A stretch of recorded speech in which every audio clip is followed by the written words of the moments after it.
एक रूप में आ गए।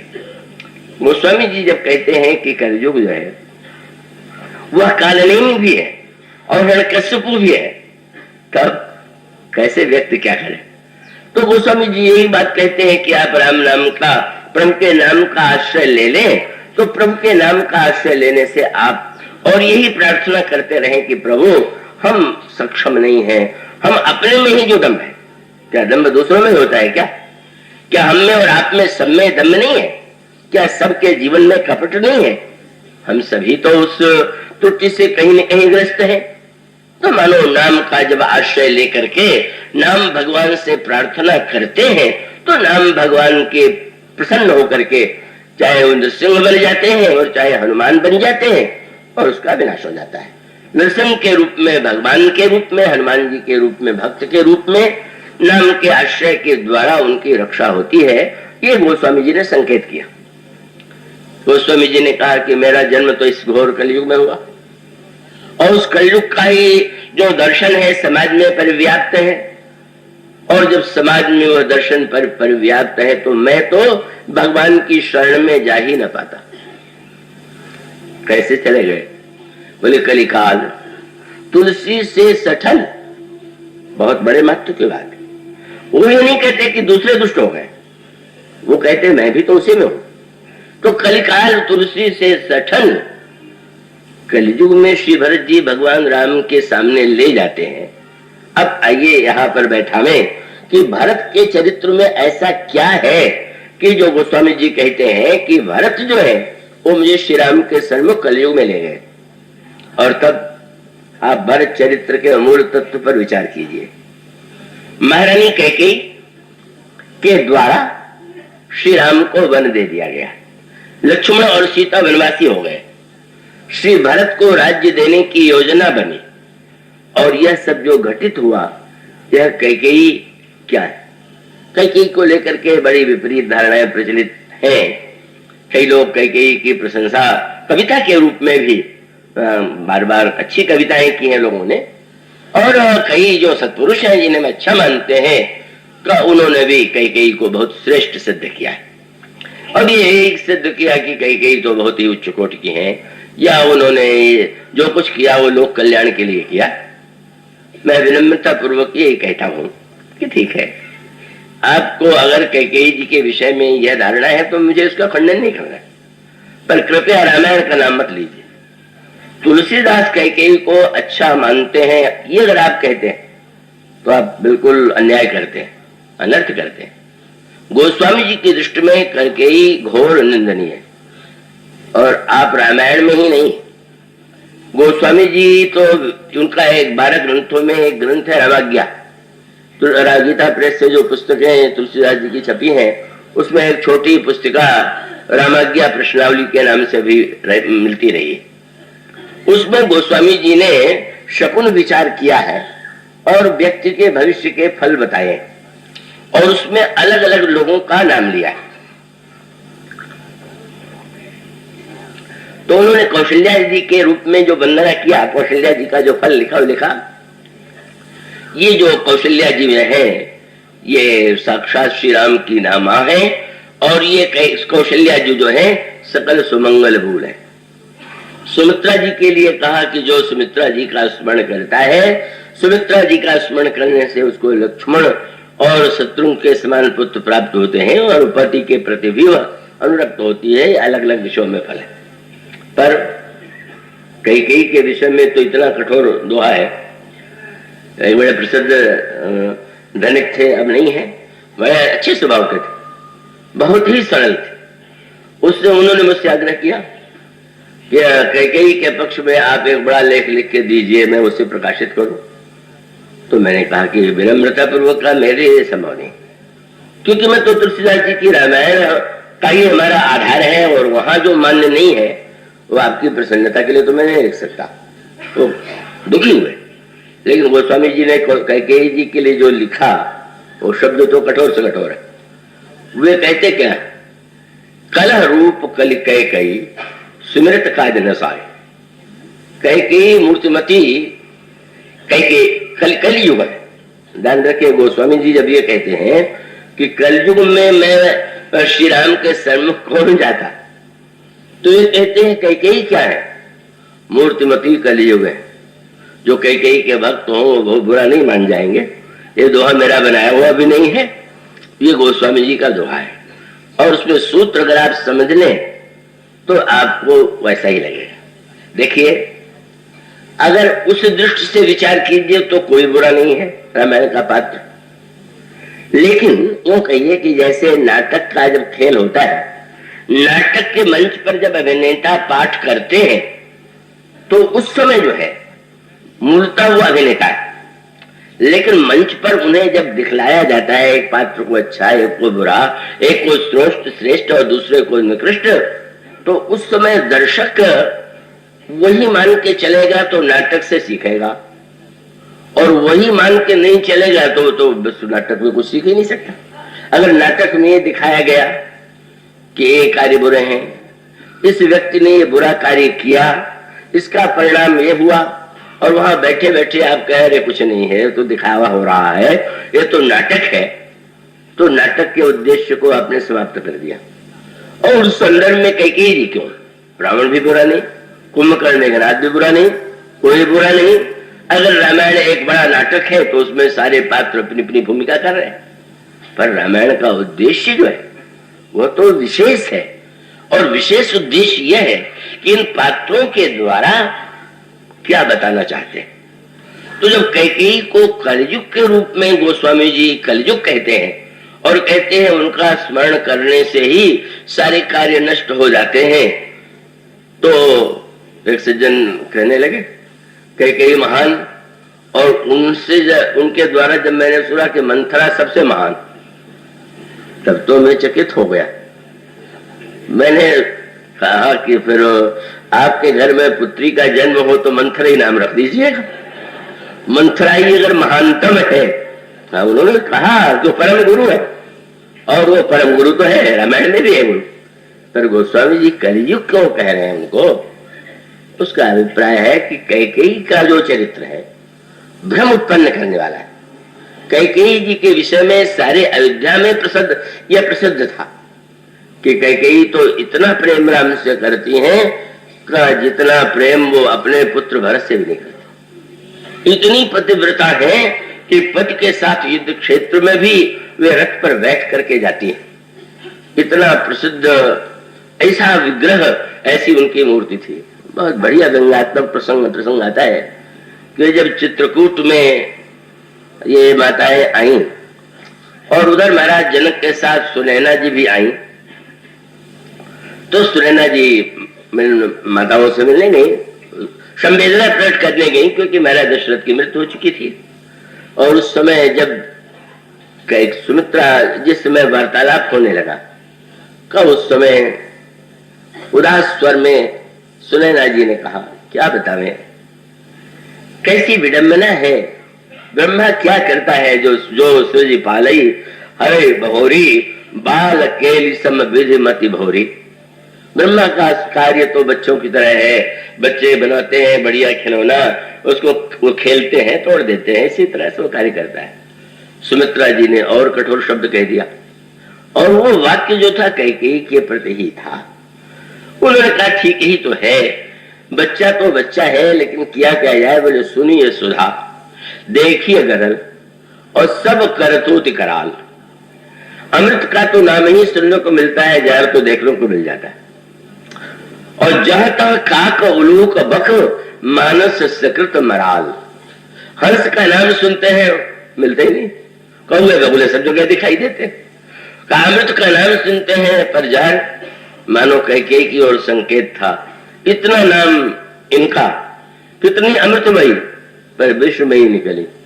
हंस के समान लग रहा था, पर यह तो क्या विपरीत वृत्ति है। जब यह शब्द कहा तो कौशल्या जी समझ गई।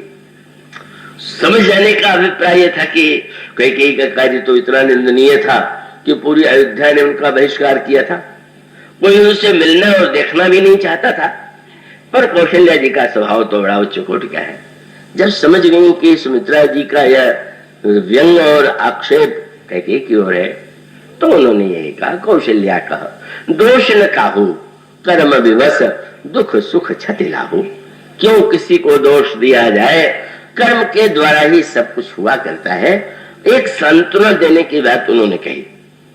पर मानो मूल तत्व यह है कि आप जैसा अपने को दिखलाते हैं, हम अपने आप को जैसा दिखलाते हैं, अगर व्यवहार में ठीक इससे उल्टे निकले तो और क्या कलयुग है। और यही मानो गोस्वामी जी कहते हैं कला रूप कल कह गई।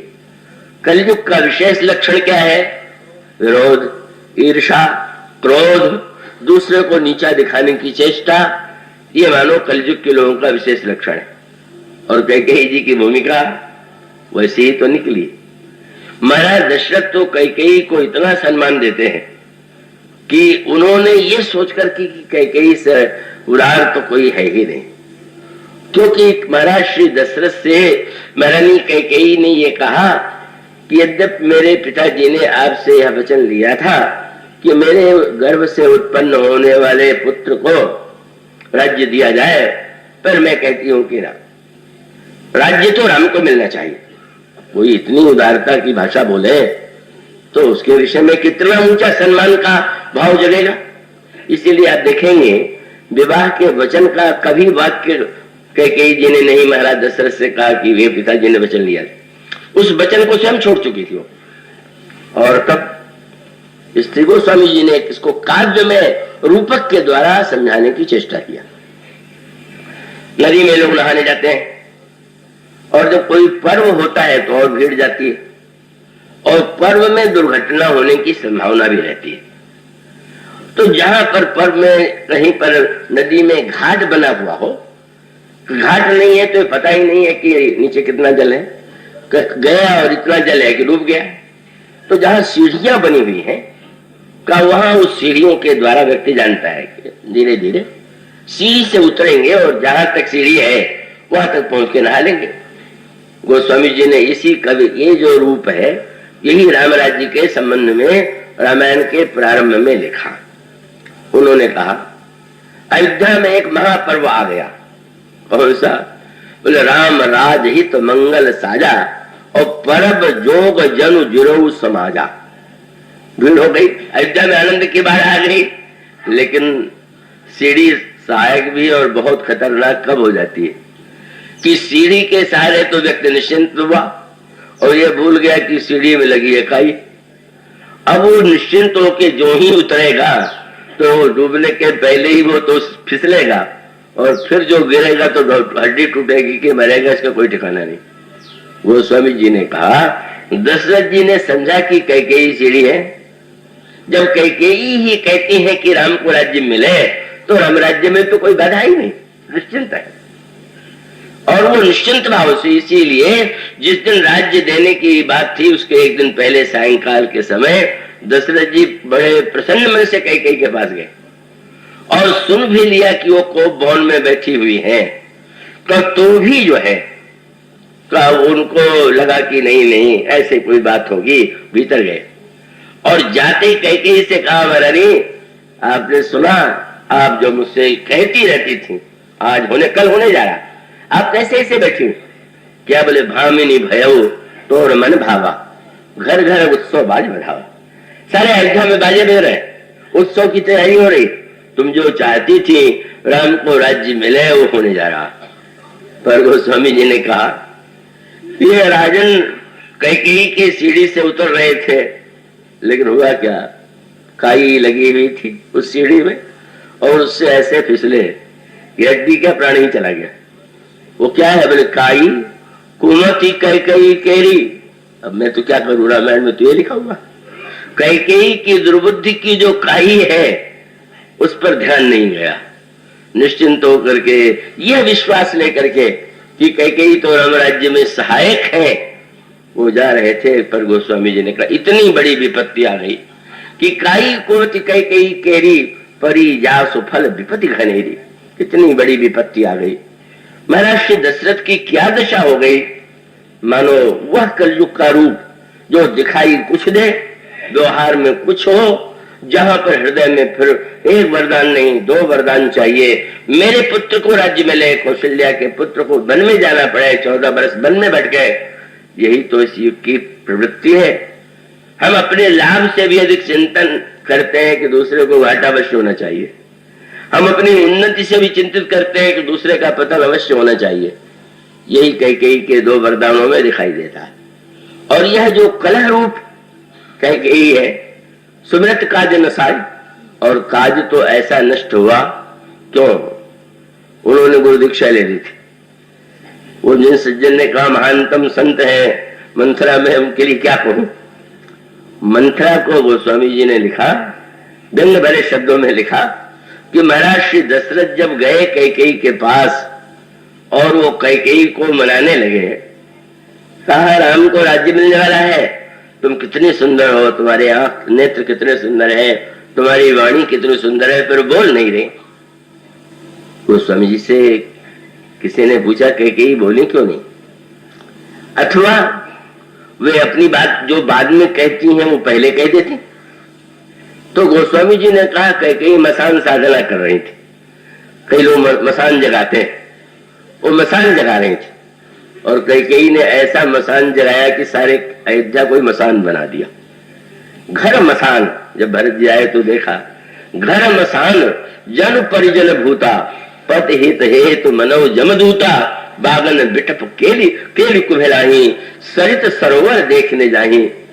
वह स्मशान साधना या वाम मार्ग की कठिनतम जो साधना जो भक्त नहीं स्वीकार करते, कपट सयान ने कहा तो कछु जागत मन में मसान। पूछा मसान ये साधना किससे सीखी? क्या गुरु वशिष्ठ से? क्या उन्होंने मसान साधना के लिए कहा? बोले नहीं, इनके गुरु दूसरे। कौन है? गोस्वामी जी ने उनका नाम उसी रूप में दिया, मंथरा इनकी गुरु है। मंथरा, अरे वो दासी जो घर में इस तरह उधर किया करती थी। बोले तुम नहीं जानते हो, ये मंथरा सबसे विशेष है। क्या विशेषता है? भरत जी कौन है? बोले भगत शिरोमणि भरत थे, भरत जी भगत शिरोमणि।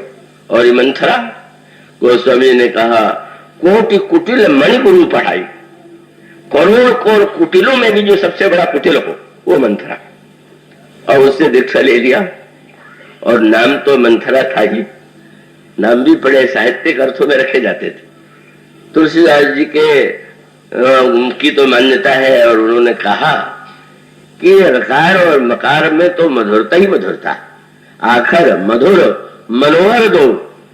ये कितने मधुर आखर हैं, कितने मनोहर हैं, और कितना बढ़िया शब्द सुना कि मधुर लिखिएगा तो भी रकार मकार तो रखने पड़ेगा उसमें, मनोहर तो भी रकार मकार है, मंगलकारी है तो भी रकार मकार है। गोस्वामी जी कहते हैं ऐसा वर्ण कोई है ही नहीं, और ऐसा कोई श्रेष्ठ शब्द ही नहीं है कि जो बिना रकार मकार के बने। ये भक्तों की अपनी आंख होती है। वो कहेंगे वेदांत का ब्रह्म क्या है, उसमें भी तो रकार मकार है। भक्तों का प्रेम क्या है, उसमें भी रकार मकार है। धार्मिकों का धर्म क्या है, रकार मकार है। इसलिए गोस्वामी जी कहते हैं यह जो राम नाम है, एक छत्र एक मुकुटमणि, सब वर्णनि पर जो, तुलसी रघुवर नाम के वर्ण विराजित दो, सर्वश्रेष्ठ अक्षर है। पर समस्या तब आई कि भाई रकार मकार की इतनी महिमा, मंथरा में तो रकार और मकार दोनों ही है। रकार मकार क्या है, रा भी है और म भी है। तो इसकी स्थिति तो बड़ी ऊंची होनी चाहिए, पर नाम में तो सारा रहस्य छिपा हुआ है।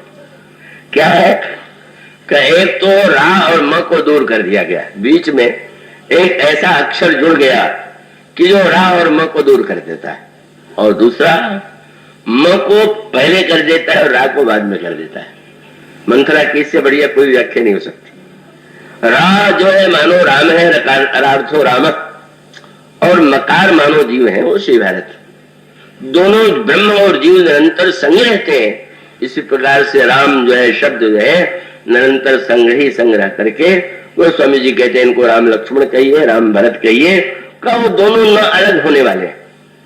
मंथरा का विपरीत स्वभाव ये है कि राज्य ईश्वर को नहीं, भरत को। ईश्वर नहीं प्रमुख है, राम पीछे, भरत पहले। पर कोई बात नहीं, पर व्यंग भरा शब्द, ये शब्दों को लेकर के भी, अक्षरों को लेकर भी बहुत कुछ लिखा गया। ये दो रकार रा और म के बीच में एक शब्द और है, थ है, और उसमें आधा न जुड़ा हुआ। आप जानते हो उपनिषद की कथा आपने सुनी होगी। ब्रह्मा से देवता दैत्यों मनुष्यों ने पूछा हमें उपदेश दीजिए, तो संसार का सबसे संक्षिप्त भाषण जो था वो ब्रह्मा जी ने दिया, और वो एक शब्द का नहीं एक अक्षर का भाषण था। उन्होंने कहा द अक्षर कह दिया और सबने प्रश्न अच्छे समझदार रहे होंगे। पूछा अलग अलग बोला कि तुमने क्या अर्थ लिया। दैत्यों ने कहा कि ऐसा लगता है कि हम लोग बड़े कठोर कार्य करने वाले हिंसक हैं, इसलिए द से तात्पर्य दया से है। आप कह रहे हैं तुम दया करो, ठीक, तुमने ठीक अर्थ लिया। आपने मनुष्यों से पूछा तुमने क्या अर्थ लिया, उन्होंने कहा हम लोभी होते हैं, तो द का अर्थ दान है। लोभी व्यक्ति अगर दान दे तो अपने आप लोभ की वृत्ति कम हो जाएगी, तो द का अर्थ दान है। और देवताओं ने उन्होंने कहा हम लोग भोगों में डूबे रहते हैं, तो आप द का अर्थ दमन है। ये द अक्षर जो है बड़ा ही रहस्यमय है, पर यह द अक्षर जिस वर्णमाला का है उसी वर्णमाला का थ भी है और द भी है।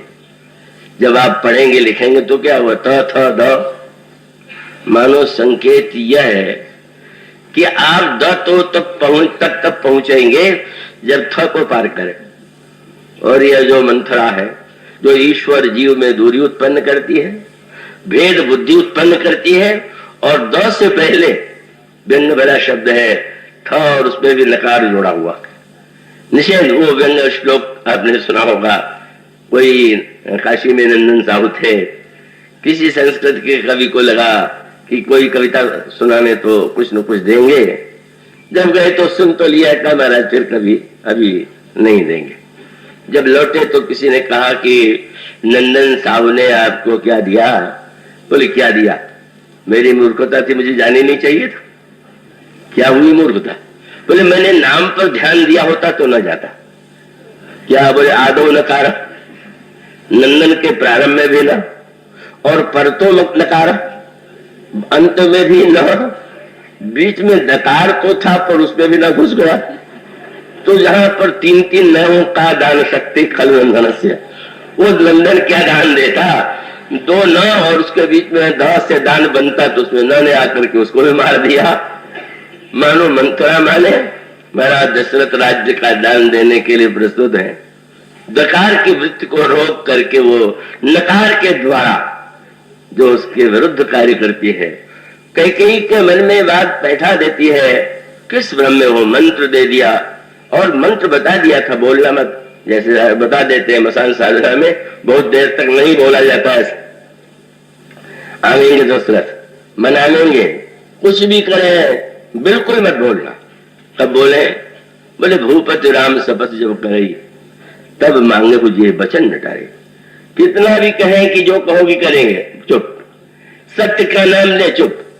राम की शपथ कह रहे, बस उस समय बोल पड़ा। सचमुच कैकेयी ने वही किया। और कितना अमंगल और अनर्थ उस वरदान के नाम पर उन्होंने, जो अयोध्या के लोगों को महानतम पीड़ा और कष्ट, पिता के पति के मृत्यु का जो कारण बन गई, गोस्वामी जी कहते हैं वह कैकेयी ही तो साक्षात कल की रूप है। इतनी भयानक स्थिति